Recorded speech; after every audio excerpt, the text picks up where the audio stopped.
notice that some books, particularly in the fantasy genre, have really long titles that are very similar to each other. This can annoy some readers, but there's actually very sound logic behind it. This all comes down to genre expectations. We have to market books as authors and publishers, and we have to meet those genre expectations. Readers are looking for specific things, and if they can't immediately recognize it as something that they like, they're probably not going to stop to look at it. They're probably not going to stop to read the blurb. They're probably not going to stop to give it a chance. And so we have to meet certain expectations. This comes down to things like tropes inside of our writing. People love enemies to lovers, best friends to lovers, one bed. They love all those tropes. And when they like a trope, they actively look for it. When they see that those tropes are inside of a book because of the blurb, they're much more likely to give it a chance. We also see this with book covers. People understand what a book cover represents. So if your book looks like something outside of the genre it's supposed to represent, people aren't going to stop.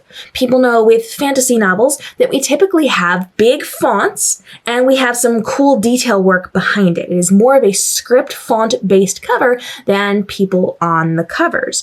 Whereas something like contemporary romance is going to have more of the hand-sketched art, where something like a dystopian is probably going to have something more along the lines of models and big scenic locations. People understand covers based on the genres that they represent. And if a cover doesn't represent that genre well, they're not going to stop in the bookstore, in the library, in wherever to actually take a look and consider that could be something that they like. But we all know that something like The Hunger Games with the symbolic look is going to then catch our eye if we like that kind of book. And we're going to then look at it as a dystopian novel that we like. If we have a fantasy where we love the big, bold text and we see all the little detail work behind it, we're probably going to stop to see if it's going to meet our expectations. So this also goes back to our titles. Different types of titles represent different types of things. I want you to do a study. Go to Amazon, type in your favorite genres, look at the top 100 books paid or free on Amazon. You have to do this on the desktop. And look at how they look. You're going to start to notice similar things with the fonts, with the cover design, with the way the titles are displayed, with the way the titles are created. You're going to start to see overlap. You will see trends, and people understand what that means. A Court of Blank and Blank is obviously going to be fantasy. That is not going to be a contemporary romance novel. You know that simply by hearing that is going to be fantasy. It's not dystopia. It is not contemporary. It's not a mystery. You know it's going to be fantasy.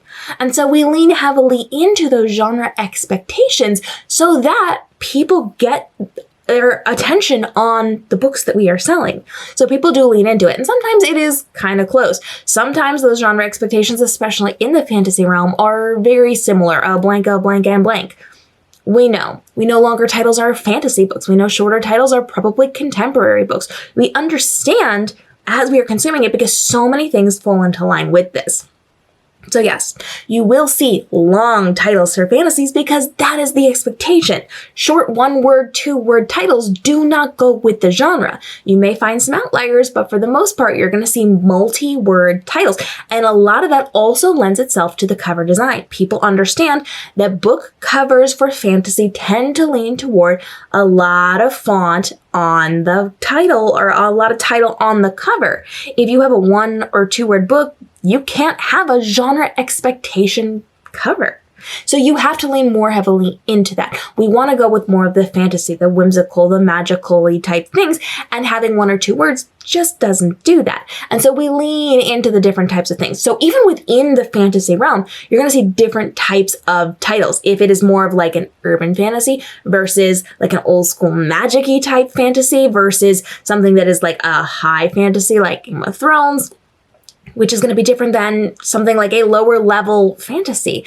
You are going to find different genre expectations within that. So if you see a court of, a kingdom of something, you're automatically going to know and recognize it's going to be this type, this style, these themes, these tropes within the book that you are going to be reading. It sets you up to understand what type of book it is, which then meets your expectations of tropes, of characters, of storylines, of things that you want and love because you've read other similar things and you're looking for more of that.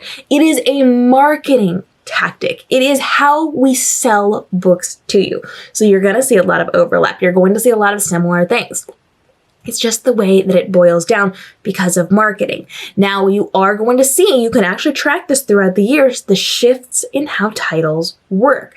The of blank and blank was not popular 10 years ago, but it is now.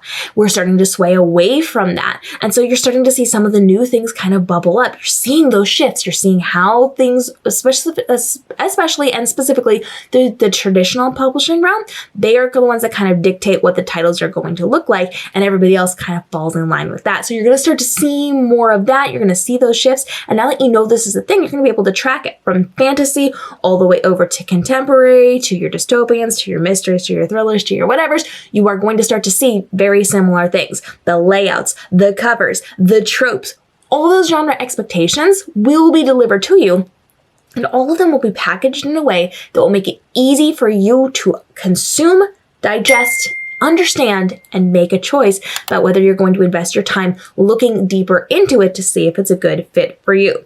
Knowing what you are understanding inside of the genres is going to help you pick better books, buy better books, and is going to dictate what authors and publishers do. What you do as a reader dictates what authors and publishers do to then present package books to you. So you get a say in those things. You don't like to see all the court of a kingdom of a blank, stop buying them.